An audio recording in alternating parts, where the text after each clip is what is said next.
President Trump and President Macron of France look like best friends. But what does this mean for the U.S. and Britain relationship, or the U.S. and Germany? More important, how will politics affect our portfolios in the thick of earnings season? It's the battle of the threes. 3-year Treasury yields now and $3 gasoline continue to weigh down the markets. Does this increase our portfolio's risk?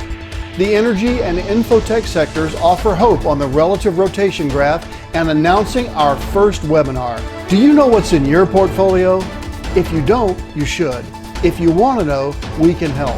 Here's what's moving the markets and your money. I'm Charles Brown. It's Wednesday, April 25th, and this is CB3 on 3.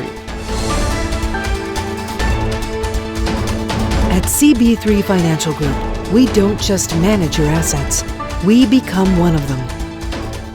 Before I bring you today's events affecting our portfolios, we're pleased to announce our first ever interactive webinar. Many of you contact me between episodes of CB3 on 3 asking questions on matters I don't have time to cover in my weekly program. Now you'll be able to learn about topics that interest you and ask me questions in real time, as well as hear other viewers' questions too. More details soon. In political influences, President Donald Trump issued dire warnings to Iran and signaled an interest in an unspecified New Deal to rein in Tehran, echoing a suggestion from French President Macron after the two leaders met Tuesday at the White House. Comments following talks between the two left open the possibility that Mr. Trump would withdraw from the landmark 2015 Iran nuclear agreement by a self-imposed May 12th deadline, as he has continuously threatened to do. While the French state visit was a big success, this calls into question just how much influence on Mr. Trump's ear the leaders of England and Germany still have, both of whom are not fans of Mr. Trump nor his policies. Here's my take on the political implications for our investments. As you know from watching my weekly program, stock market movements are comprised of political, fundamental, and technical influences.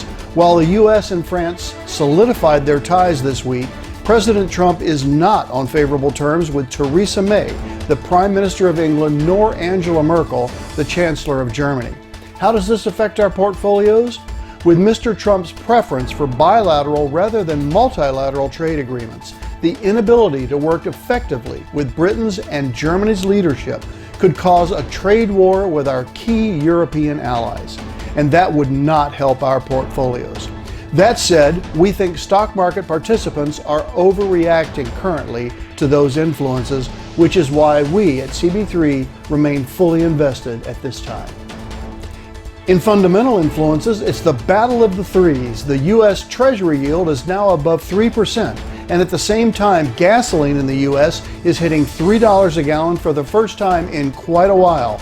These are both yellow flag data for many U.S. investors. Yet there's also good news. Consumer confidence increased in April, maintaining very near the highest level reached since 2000. Existing home sales for March exceeded some industry estimates, and that's a positive.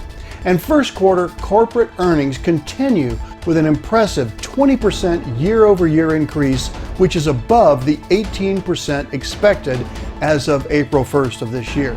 Here's my take on the fundamental implications for our investments. What does this battle of the threes mean for your money? Well, if an investor can get a so-called safe return in U.S. Treasuries yielding 3%, some investors may decide to pull money out of their stock investments and place those money in so-called safe treasuries. $3 gasoline psychologically means consumers will have less discretionary money to spend, which can mean they could have less money to invest. Yet the market remains above its February lows from 2 months ago because of the positive fundamental data I mentioned earlier. We at CB3 will continue to review these weekly data and report to you when we believe portfolio adjustments are warranted. In technical influences, sector leadership in the S&P 500 is concentrated within the energy and infotech sectors, both of which are moving north and northeast as these arrows indicate. Energy is poised to enter the leading quadrant, with infotech already re-entering the leading quadrant from the weakening quadrant. As we look for new stocks to buy in May, energy and technology will be our favorite sectors for ideas. The technical influences over these next few weeks will largely be driven by first quarter corporate earnings reports. So far, those reports are looking very strong. And that's CB3 on 3 for Wednesday, April 25th. What's in your portfolio? If you don't know, you should. If you want to know, we can help. I'm Charles Brown, and at CB3 Financial Group, we don't just manage your assets, we become one of them.